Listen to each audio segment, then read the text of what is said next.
Drejtoria vendore e policisë Shkodër ka raportuar njësër veprimesh policore në kuadër të goditjes së paligjshmërisë në këtë qark.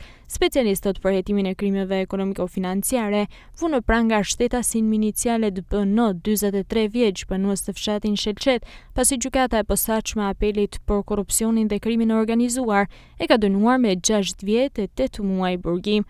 Gjithashtu referuan materialet në prokurori, ku nisi procedimi penal për shtetasin me inicialet SR, 61 vjeç, banues në Koprik, pasi nga verifikimet e kryera në lokalin në pronësi të tij, rezultoi se ushtronte aktivitetin me punonjës të pasiguruar në organet tatimore dhe pa lëshuar kupon tatimor.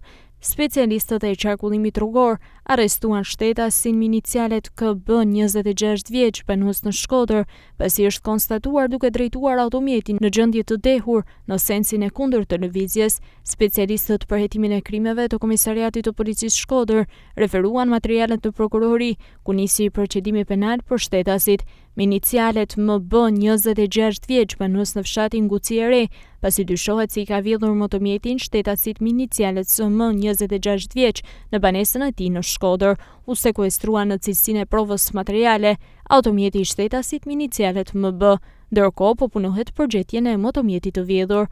Gjithashtu, shtetasin me inicialet FM, 31 vjeç, banues në Shkodër, pasi ka goditur dhe ka nosur shtetasin me inicialet AP, 52 vjeç, për motive të dobëta. Specialistët për hetimin e krimeve të Komisariatit të Policisë Malësi e Madhe referuan materialet në prokurori, ku nisi procedime penal për shtetasin me inicialet SP, 36 vjeç, pasi ka shpërdoruar një sipërfaqe toke. Specialistët për hetimin e krimeve të Komisariatit të Policisë Vau i Deos referuan materialet në prokurori, ku nisi procedime penal për shtetasin me inicialet MG, 40 vjeçe, pasi dyshohet se ka kryer punime ndërtimi pa leje.